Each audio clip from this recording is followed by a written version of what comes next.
All right, well, we lost power. It just clicked off for about that long. For about 1 second, we lost power. And so we're back. So We're that's about a 10-minute break or maybe less. Maybe less. It was just a flicker, and it had Crazy. to So reset fast. the router and everything. But that's okay. Thank you guys for jumping back on, and maybe a few more of you guys will find us again. But so listen, we got some cool stuff. You definitely want to hang on for a minute because we got some fun stuff to share with you. And part of that is just some more of the things that are going on during this time that the church is continuing to be the church. And I wanted to show you a quick picture. Things are, ministry still happening. One of the things that's still happening is people are getting married during this time. So look, there's Trey and Amber. Hey, Got married out at her family's place out Cool. with the pond in the background. Yeah, so that was real pretty. That was cool. I didn't bring the picture, but they had a picture with them with masks on that said bride and groom.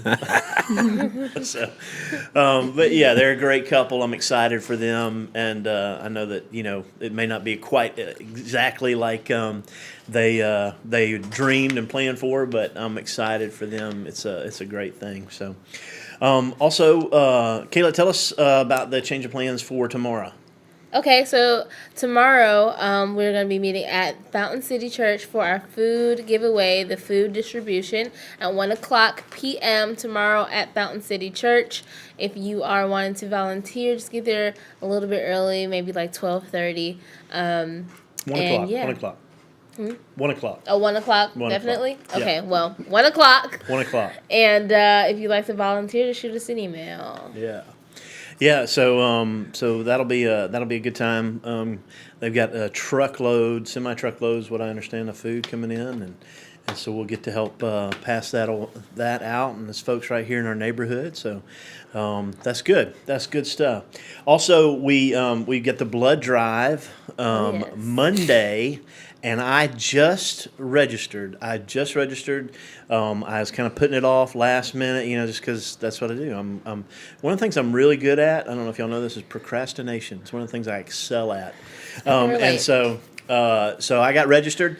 And so what you want to do is you want to go to redcrossblood.org, and then you put in that code, the fort, and it'll show you that blood drive on Monday from 3 to 7, and you can get registered now.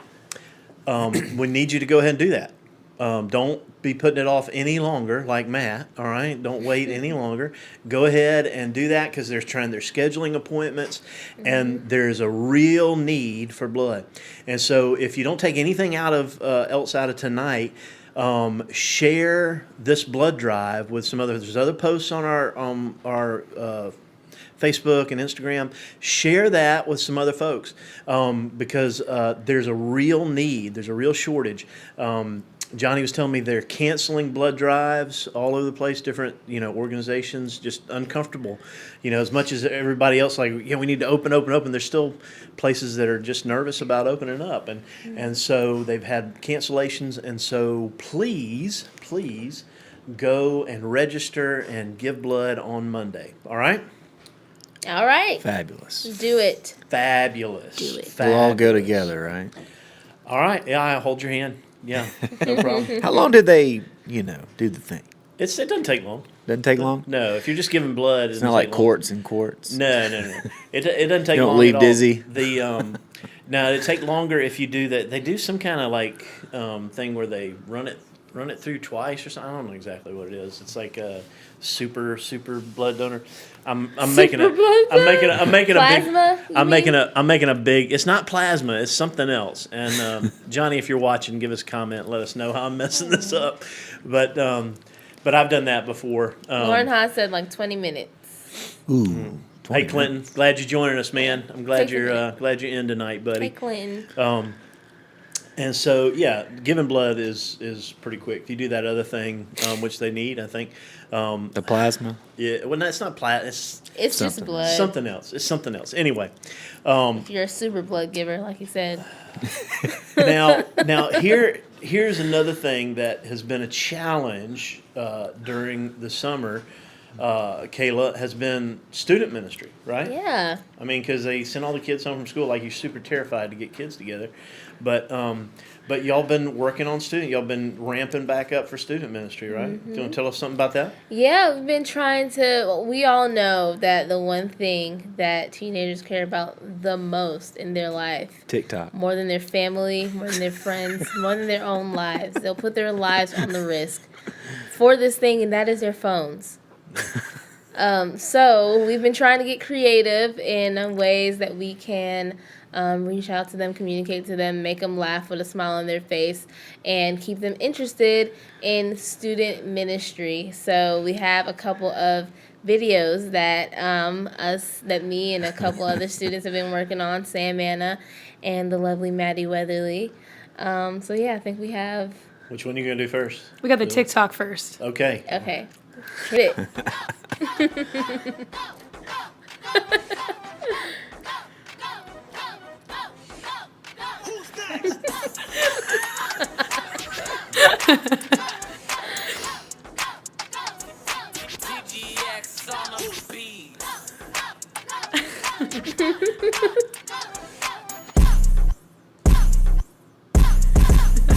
Whoa!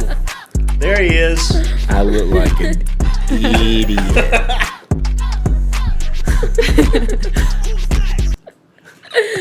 So funny. Just silly stuff, you know. I can't believe I Make you agreed to do laugh. something today that I haven't even seen in public. I don't even know what you're talking about, and the reason that I did it, I have no idea. We had to explain to Garrett the whole premise of TikTok. Look, for him I've been to seeing it, but I understand don't know what nothing it is that about we were it. asking him to do. So, But the TikTok is definitely some kind of Chinese conspiracy to suck the brains out of people. And it's absolutely. that's fair It's- because but it rots you, but you can't stop. These apps are so addictive. They Yeah, are. It's crazy, but the TikTok thing, it puts like these, what do you call them, earworms in your head. You know my the gosh. little tune that just. Yeah. After we did that, we were walking around the church thinking, go, go, go, go. So one of the challenges was getting to celebrate our graduates. Yeah. But you came up with a creative way to any introduction into this. So I was just thinking to myself, like, what can I do to make them feel special and, single them out, but, from afar. This And is I great. love I things, love I this. just love to laugh and I love funny stuff. So I took the song by Khalid, or how do you say it, Anna? Khalid. Khalid, sorry. Another by one. Khalid, called Not that one. Not that one. Different. Yeah. That's DJ Khaled. Oh. Khaled, and It's then very this different. is Khalid. And And another one. He has a song. Good job. He has a song called Young Dumb Broke. The best music. He won't stop. Stop while you're ahead. I was not ahead. He's on I fire. was not ahead. Sorry. Your show, Kayla. Yeah, so Khalid has a song called Young Dumb Broke. And it's Young, dumb, broke. Yeah, right? and we all know that high school students are just Young, freeloaders. dumb, and broke. They're your children, so you have to take care of them. But they're freeloaders, so they're young, dumb, and broke. But they're learning, and we're proud of them. And they graduated high school, which is a huge accomplishment. And they're very, very smart and bright. And so they still might be broke, but yeah. Without further ado, here is my lip syncing remix to Young, Dumb, and Broke.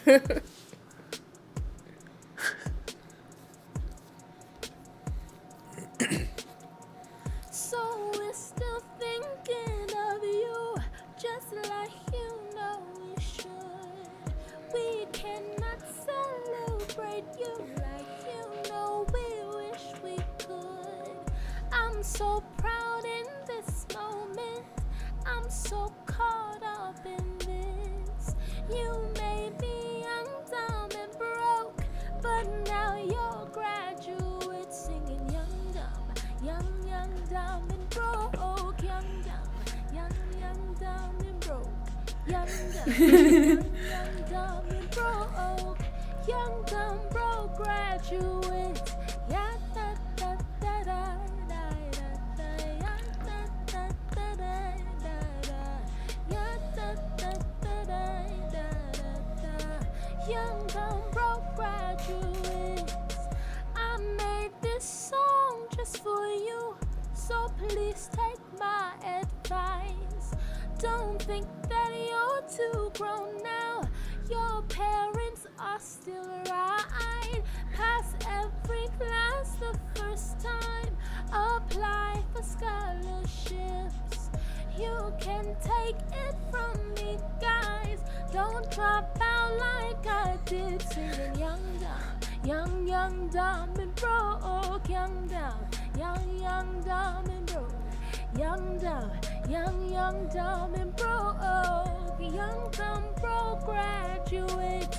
McKenna and Anna, Randy, Bailey, Sam, and Christian too. Yeah, da, da, da, da, da, da. Young, dumb, broke graduates.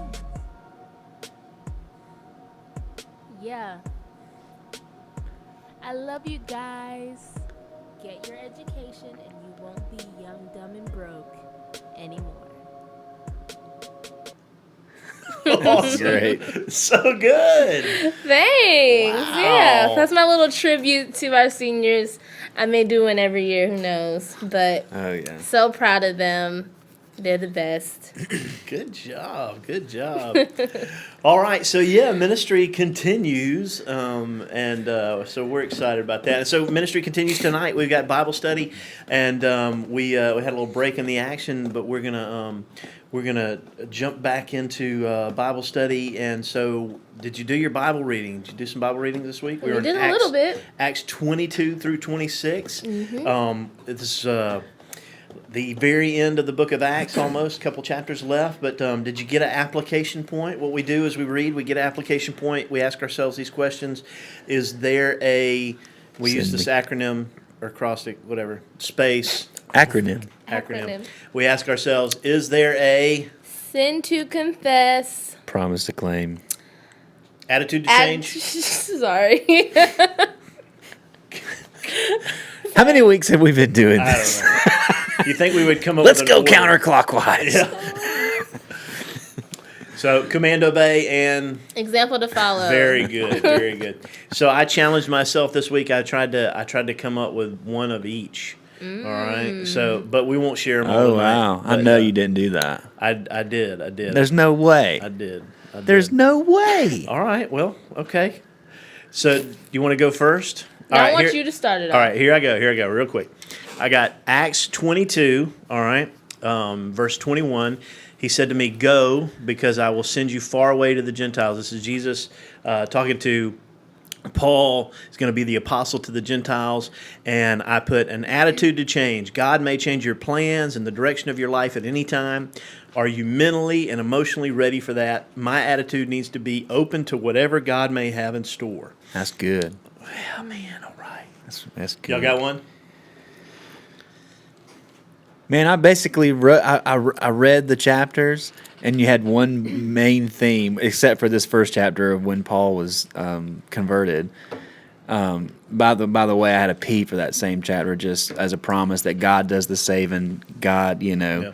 I just wrote down, reminded of the story of Paul on the road to Damascus, that God calls you to himself. God opens your eyes. God is the one doing the saving. The radical transformation of Paul is a strong piece of evidence for that. But anyway, the rest of the chapters is just him being drilled with a bunch of questions and being passed along to the next person. Yeah. So, I mean, Yeah. yeah. Kayla, you got anything? Yes, on Acts chapter 24, Paul goes to Caesarea. Caesarea, very good. Nice. Caesarea basically explains the accusations to another courtroom. And the governor was kind of unsure of how to handle his case. He calls for help, and in the meantime, Paul leaves and is in jail.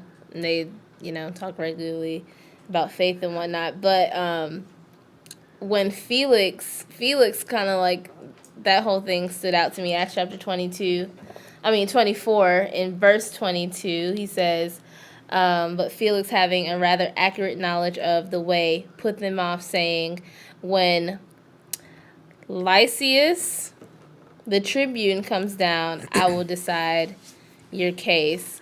And basically, though he was well acquainted with the way, he missed out on a relationship with Jesus because God's truth felt like an inconvenience to him. In his, indulgences, and he tried to take God. I felt like he tried to take God in like small doses. And he sent for Paul frequently, but then dismissed him when he was like, all right, that's good, And I feel like we do the same thing. We get comfortable in religion, and we consume little bitty parts, of the truth to re-up, make us feel good. And it kind of dilutes the impact, in my opinion. It's like just eating dessert for every meal, like it doesn't do you good. So it was kind of like a, I guess, a sin to confess. I didn't really pick one, but a sin to confess, an example to follow, just to stay diligent and to consume all of the truth, even the parts that aren't easy to me. Like, indulge that just as much as I indulge in God's promises. Yep. So, that's basically the same thing I had in chapter 24. The verse I wrote down was verse 25. It says, now, as he spoke about, right, and as Paul's speaking to Felix about the way, about Jesus and everything he's been through. And so he says, now as he spoke about righteousness, self-control, and the judgment to come, Felix became afraid and replied, leave for now, but when I have the opportunity, I'll call for you. He's intrigued by it, but when it gets too personal, right, he doesn't want to deal with it. And I put sin to confess. I said Felix became uneasy when Paul spoke the truth of what God commands in his word. And Felix knew he fell short, and he was not planning on changing, so he did not want to hear anymore. I'm the same way.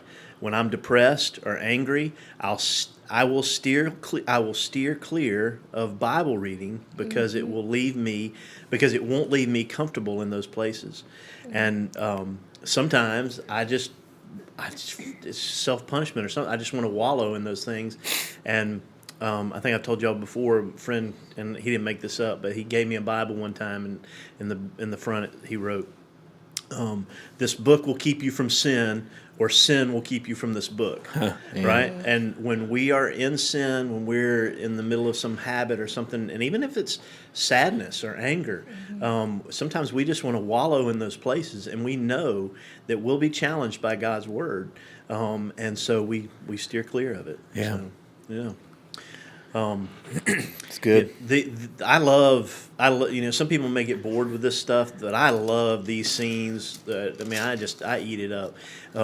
Paul's there with he's being tried in front of the Jewish council, right? The Sanhedrin, and he's got the high priest there, and there's so many cool little details. He's just talking about being blinded, right? And then he's getting his sight back, and then there he is, and he starts to speak, and the chief priest says to hit him, and he gets smacked, and he says, "How dare you?"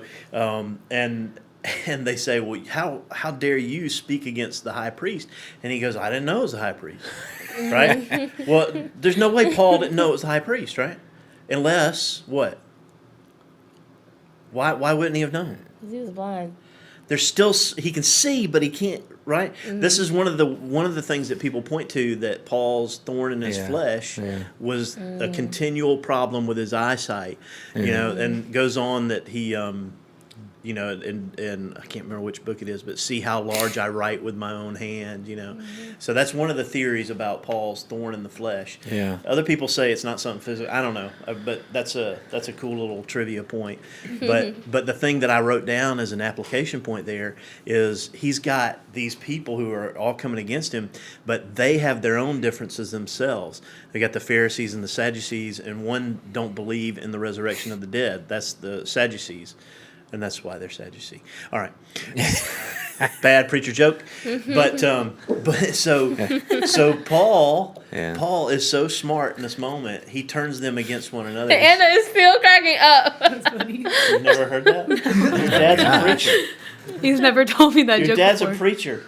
Oh, He's watching. Be careful. Sorry, Dad.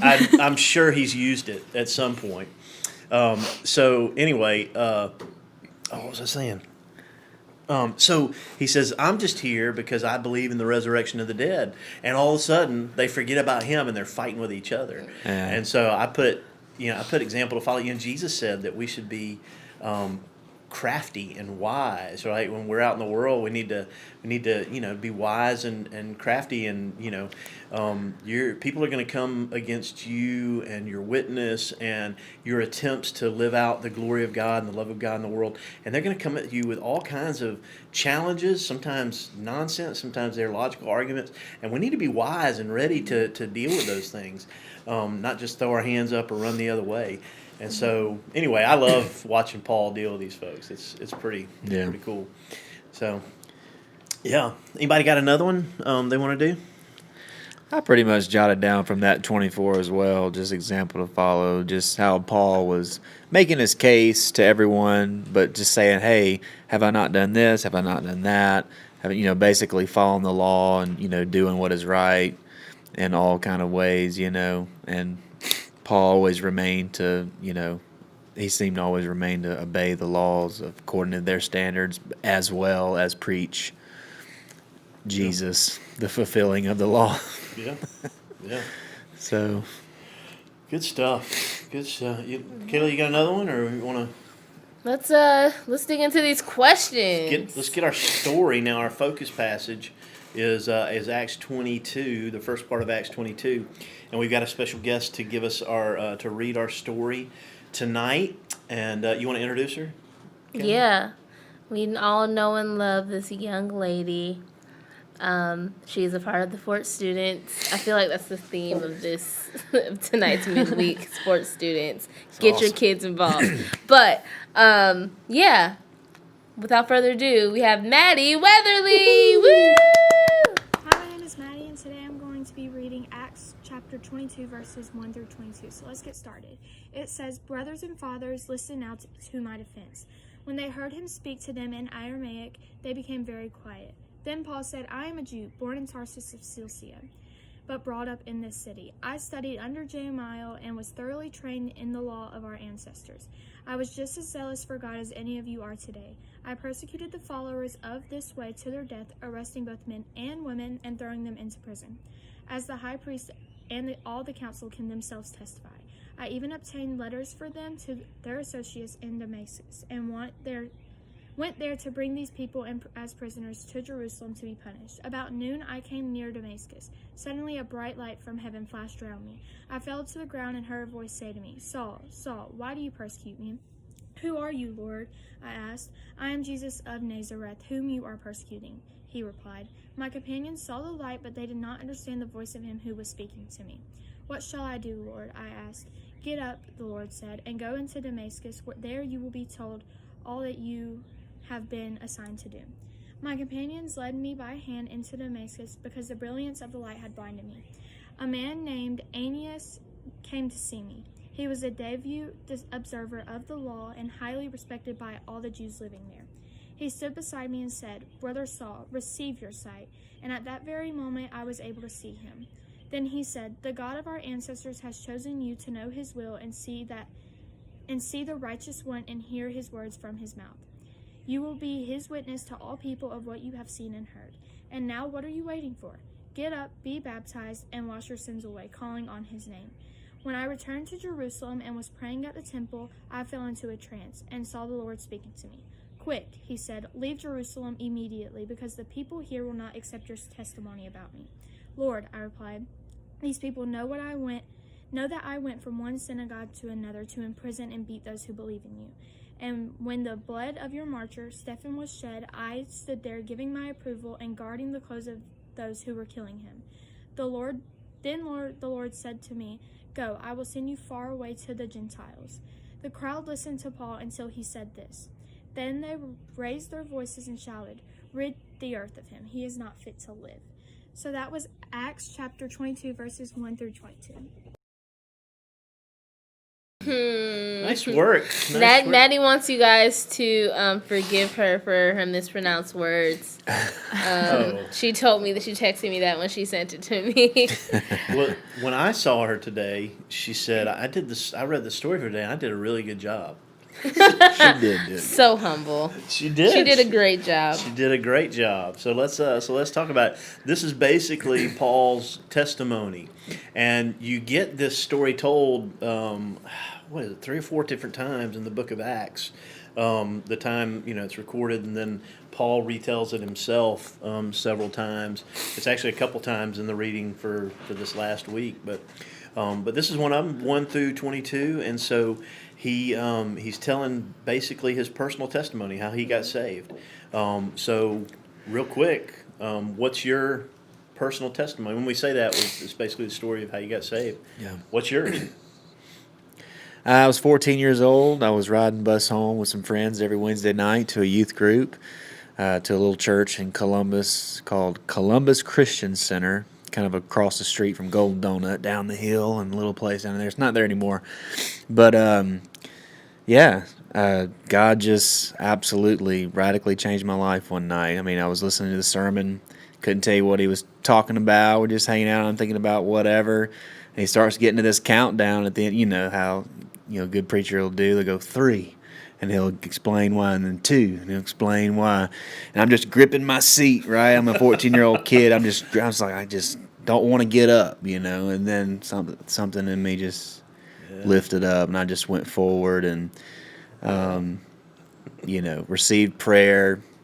And from that moment on, like, my heart was made new, like not a shadow of a doubt, and with new desires, new understanding. And 2004, I wrote it on the binding of a Bible at that time, and been walking with Jesus ever since. Cool. Not perfectly, but Close. Pretty darn close. Yes, Yeah. Garrett Lee. Yeah, but man, remember it so well. Yeah, cool. Kayla, how about you? I got saved when I was 6 years old. I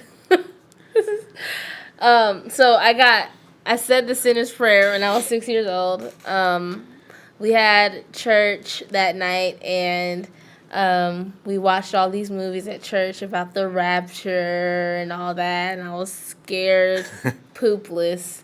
So when we got home that night, I told my mom that I didn't want to go to hell. And she was like, "Okay, just repeat after me." Me and my brother just sitting there crying, "Lord, Nice. That's great. please be us." Like, but then I really came to Christ. I had to be like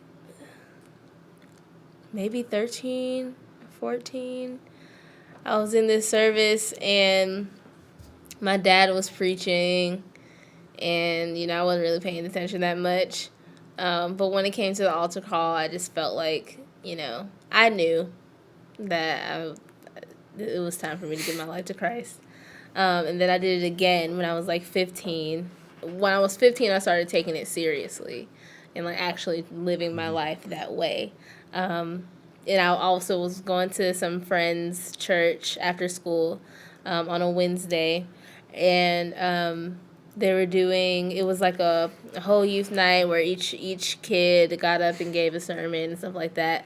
And I was just so inspired by that they took it seriously, and they were around my age, so there was nothing holding me back from it. And I didn't necessarily like give my life to Christ that night again or rededicate or anything, but I did in my heart. It wasn't like an outward act. I didn't say any words or anything, but in my heart I was like, this is what I should be doing. Yeah. That's cool. That's cool. Yeah, in over the course of my life, there's these moments where I feel like, oh, that was it. That was when I got saved, or I have kind of like you're talking about Kayla, where later on you have this other kind of spiritual landmark experience, and you go, well, maybe that's when I really got. So I wouldn't really say maybe I didn't understand it before, and I'm just thankful that it's God's work. Like you talked about before, Garrett, it's God's work, and He's just been working in my life all this time. And whether it was when I was 8 and I walked the aisle and got baptized, or whether it was when I was 13 and I had this sort of moment of like real clarity about my own sin and my need for Jesus' death and resurrection, or when I was 18, where I felt like God just wrecked my world and called me to ministry. These kind of moments where it was like this something else. I don't know. God's been working, and I can look at those moments. Those are kind of Damascus Road moments, all of them. But it's all God, just continuing to work in my life, and so I'm thankful for that. I always kind of dreamed and hoped that in my boys' lives that they'd be able to say, yeah, well, that's when I got baptized, but they would have grown up around the faith enough that they would just always remember loving Jesus and submitting to Him. And of course, they're terribly behaved, and so. Sam just raised his hand a moment ago. Were you wanting to share, or? Oh, do you want to say something? Oh, okay. Are you sure? We come put you on the mic. It's okay. No, I'm terribly behaved. You don't want me on the mic. Exactly. All right. So tell us in the comments about you. When, where, how old were you? What was going on? Was it summer camp, VBS, or at church, or your parents prayed with you at home? Tell us real quick in the comments about your salvation experience, your testimony. So in our story, Paul shared his testimony with a mob of Jews in Jerusalem who were seeking to kill him. What specific details did Paul share about his life before he came to Christ? Talked about how Persecuted to the death. Yep. Treated him real bad. He was brought up and educated at the feet of, I can't say that word. Come on now. Gamaliel. Good enough. Gamaliel. Gamaliel. I would have never. Gamaliel. Yeah, whatever. Gamaliel. Just There you go fast, be confident. Gamaliel. So, Go fast, be confident. just act like you know what you're doing. And so he talks about his life before his conversion, and it's like I wasn't a big friend of the Christians before. I was actually killing them, right, persecuting them. I'm pretty serious in my Jewish faith, and trying to, I think, help him to understand, what a big difference this is for him. This big turn. And I think there, in all of our testimonies, there is this like who I was before, right? There's a who I was before, and there's the moment of Christ entering our lives, and then there's the after. If you were gonna, I don't know if any of you out there have ever really thought about, what is my testimony, and could I share it with somebody else? And it really is one of the most effective ways to begin a conversation with somebody about Jesus, is to just tell your own story. And people get real nervous about sharing their faith. They know we should do it. You feel like you should. And you go, well, I don't know everything about the Bible. I won't be able to answer all the questions. But you can answer about your own story, right? Yeah. That's your story. Yeah. You know who you were before. You know that Jesus entered in, and there's a change. And so, yeah. I love that. I mean, your testimony is absolutely the most powerful thing. I've said that before. Just tell them your experience, and that says a lot. And then Paul makes it even easier. He says, I don't claim to know anything before you guys but Christ and Him crucified. Right. So really, that's all you need for the Holy Spirit to do some work on someone, is they hear that, and it's just, it's God's work. Look at that. Pauline got saved at revival at Mount Zion. She was 13 in the fellowship hall because they had not yet built the sanctuary. I don't know if y'all been to the Mount Zion camp. The fellowship hall is down below. they built that first, and it was just a concrete pad on top. Like when you walk into Mount Zion, into the front foyer, it was just that. And like on the other side of it was just a concrete pad, no sanctuary. So you just walked in to a brick wall, walked downstairs into that fellowship hall. But that's cool. Manny, look at that. I know, man. What's up, Manny? Manny. Manny says he needs to get saved again. Had to get this in the pantry. Yeah, I hear you, brother. Thanks for tuning in, Manny. Miss you, buddy. It'd be good to see Manny. I was just talking about, hey, Manny, comment the name of your church. I was talking to a pastor in Phoenix City, and I was telling him about your Perfecting Love Ministries. Perfecting Love Ministries. All right, I was talking to another pastor, and I was trying to tell him about your parents and their ministry, and I could not remember the name. I was really embarrassed, but I can't remember anything. So that's it's not specific to your folks, but Perfecting Love, perfect. All right. So how was Paul's life different after he came to Christ as his Savior? Radically different. Yeah, man. Killing Christians to, recruiting, Yeah. to share in Yeah. Christ, right? So as different as it can be. I love the accounts where the disciples or whatever, they're like, hey, you know who this is, right? It's Paul, this is Saul or whatever. Saul of Tarsus. Yeah. Oh, so good. Yeah. Can you imagine how intimidated they were? That's why. Oh, you can't see. Put me on full screen. Can you? There you go. That's why Barnabas. Everything's backwards. That's why Barnabas is such a cool story earlier in that. Yeah. Don't you stop it. All right. Because Barnabas is willing to go side by side with Paul. And lead him in to where the other Christians are and introduce him and to vouch for him. So, yeah, Barnabas, great character in the book of Acts.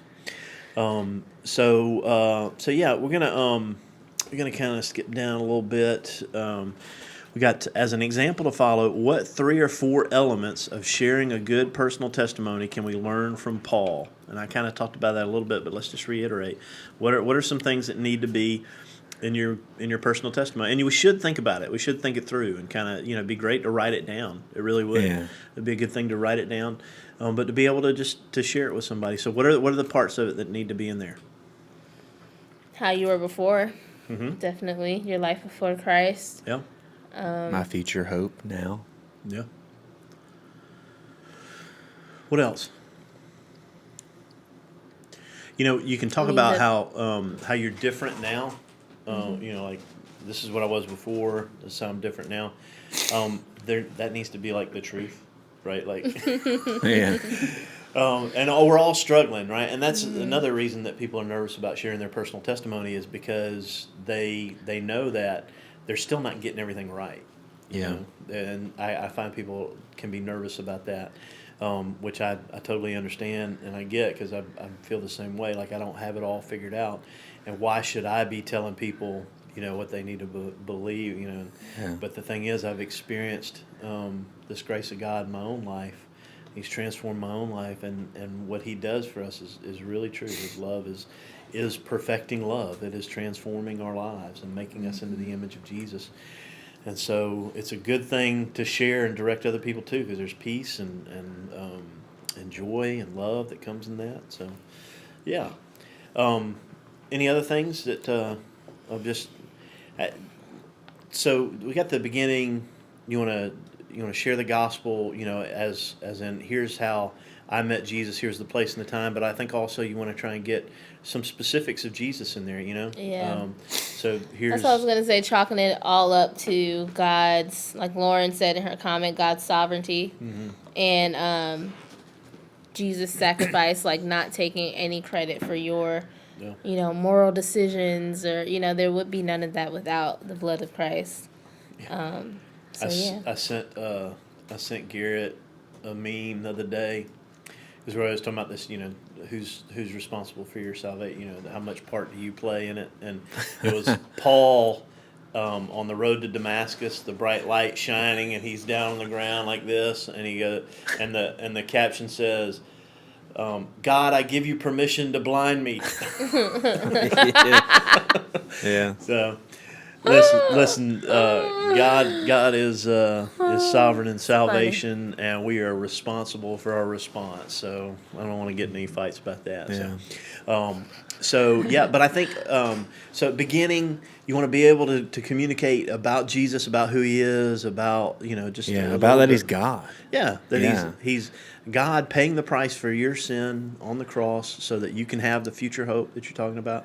And Yeah. how you experience that, the place and the time, but how you experienced and how you changed your heart. You felt a need for that forgiveness and then what happens on the other side of it. And then I just a little bit extra Jana is commenting. She's got a comment on there, but a little bit extra is just add the details in there. The things about the little things that are just in telling a good story. Yeah. Just paint the picture for them. Says all those little details help them to realize that it's something real for you, and they can identify with it in their own life. So. Throw Jana's comment back up there. Let me see that. I'm sorry I didn't get to read it. So what is testimony? Conversion is great, and then there is what's happening today. What is in today's testimony? Good point. Finding that God is still actively working and through my life on a daily basis. How's He working things out? How's He working through me? How's He getting through to me in this journey? So that's good. Yeah, ultimately, it's not just about what happened in the past, but what God's doing. That's the other part of it. How am I after this conversion experience? So, good stuff, Jana. Yeah. All right, we're gonna miss Jana. Jana's moving away. Yeah, but good stuff. I think they already found a house, and so blessed for them. If you don't know who Jana is, Jana is the reigning champion of goodness of God. yeah, Period. she's a good person. Caleb and her both. Yeah, just good folks. Beautiful people. So great voice. Y'all have heard her sing, but she's just a great person. So yeah. So let's see. Let's do one more question. We can go a little bit long because we got cut off there in the middle. So here's the question. This is kind of rubber meets the road. What's the application of our story tonight? When is the last time you shared with someone your personal testimony? When's the last time you shared with someone your personal testimony? How did the person respond? Would someone, and this is if you're in a group setting, would somebody willing to be shared? We already shared our personal testimony, but what would you say to someone who does not have a personal testimony for Christ? And I think part of it is you just share yours, right? Yeah. But I think it's a good question for us to ask ourselves. When's the last time we told somebody about Jesus? Yeah.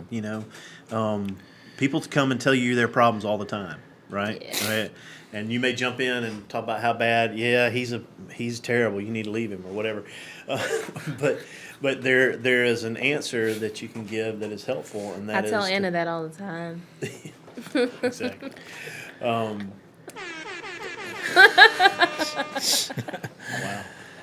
Yeah, I had a pretty Kidding. cool opportunity. You knew about this opportunity. Just a person that we both know introduced me to one of their family members. It was a few months back, so probably 6 months back now that we had 3 months of COVID. But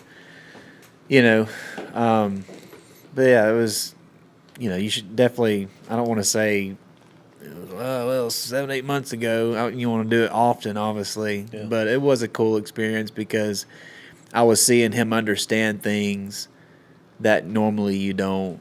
Yeah. Normally, if you're ministering to someone about Jesus, they already heard it all. Yeah. A lot of times in our area, right? Yeah. Like, oh yeah. But he actually he was enlightened about a few things of like the virgin birth and Jesus was actually God, and I was like, so it was exciting for me, to just kind of have that moment, and also got to share some of my personal story. But I mean, to the point, like, what would you say to someone that doesn't have a personal testimony for Christ? Is that someone that's saved or not? Well, yeah, I think maybe because I would tell them they always do have. Yeah. Yeah, I think we can interpret the question, either way. If they don't have a personal testimony because they don't know Jesus, we need to share ours with them. We can change that. Yeah. We can do something about that right now. All right. So let me count it down. 3, 2, 1. That's right. But yeah, but if you're a Christian and you don't think you have one, you don't. You do. Yeah, you do. And it's as simple as who you were before, how you met Jesus, who you are after, and so yeah, absolutely. So well, I'll give you a chance for closing comments. Let's do a trivia question real quick. So you guys be ready. Here is the trivia question. What is a goad? In chapter 26, Paul tells his testimony again. He adds a little detail that's not in the rest of the story. The rest of the times he tells it, it is Jesus asking him or telling him, basically, Paul, why are you persecuting me? It's hard to kick against the goads. It's hard to kick against the goads, and it's a detail. It's not in the other tellings, but Jesus tells Paul, isn't it hard to kick against the goad? So what is a goad? That's your trivia question.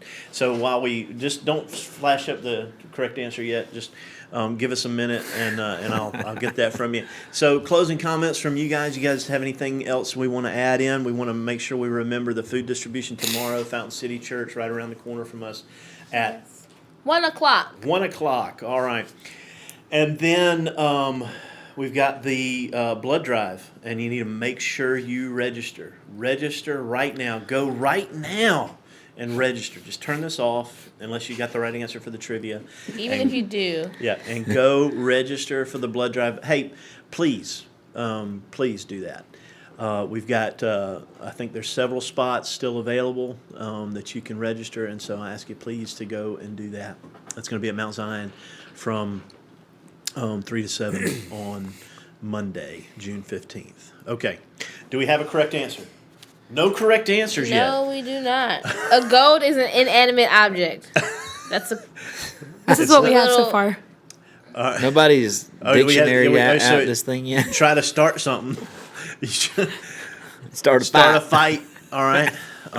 So They're all the same. someone who provokes you. All right. Garrett, you're such a goat.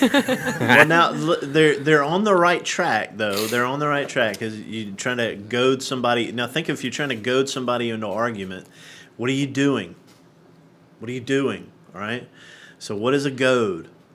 All right. Anybody got it? Just nobody's Googled it and answered it yet. All right. I'm going to give just a few more seconds. Don't forget, once again, food distribution tomorrow and blood drive on Monday. Anybody? No correct answer? Come on. Still- Nobody wants to win anything. I mean, I've been staring at the dictionary answer for 5 minutes. I mean, this is close. Did you know what it was I before? knew what it was. Okay. Yeah. I was just wanting to see what Oh, the wait. dictionary said. Pauline said,